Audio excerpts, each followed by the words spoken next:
এই দেখুন দোকান থেকে সব খরচা নিয়ে যাচ্ছে। আজকে ঠেকুয়া বানাবো।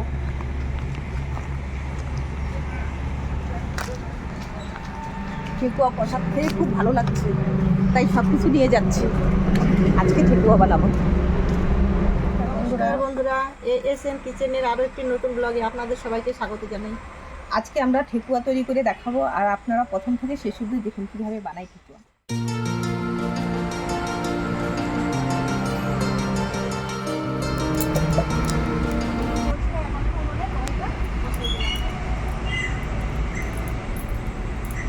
গরম হয়ে গেছে, কড়াইতে এখন আমি বাদামগুলো একটু ভেজে নেব। বাদাম ভাজা হয়ে গেছে, নামিয়ে নিচ্ছি। তেলটাকে ফাটিয়ে দিয়েছি, এবার নারকেলটা কুড়িয়ে নিব।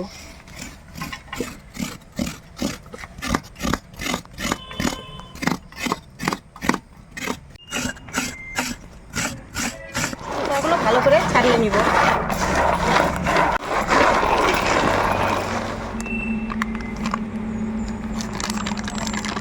ময়দা দিয়ে বানাবো, তাই ময়দাগুলো ঢেলে নিই। 1 কিলো ময়দা নিয়েছি, 1 কিলো ময়দায় 250 গ্রাম সুজি দিচ্ছি। এই বাটি 2 বাটি চিনি দিচ্ছি। সুগন্ধের জন্য মৌরির পরিমাণটা একটু বেশি করে দেবো। সামান্য পরিমাণে একটু লবণ দিয়ে নিলাম। এবার একটু নারকেল দিয়ে নিচ্ছি। এবার একটু বাদাম দিয়ে নিচ্ছে, কাজু আর কিশমিশ দিয়ে নিচ্ছে।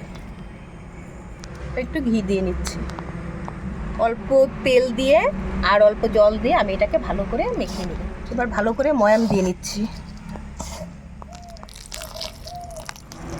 এই দেখুন বন্ধুরা, ময়দা কি সুন্দর মাখানো হয়ে গেছে। এই যে এরকম করে করবো, বেশি ঢিলাও করবো না, বেশি টাইটও করবো না। এখন হাতে তেল মেখে নিব, তেল মেখে গুনগুন করে বানিয়ে নিব।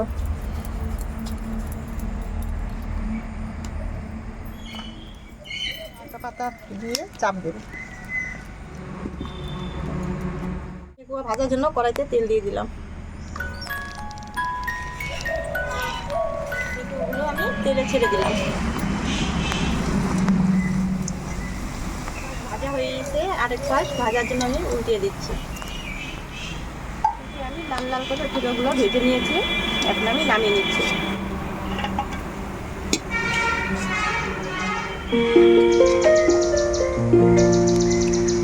আমরা ঠেকুয়া তৈরি করে দেখালাম, আপনারাও এইভাবে তৈরি করে খেয়ে দেখবেন, ভালো লাগবে। সুস্থ থাকবেন, ভালো থাকবে। আবার দেখা হবে নতুন আরেকটি রেসিপি নিয়ে।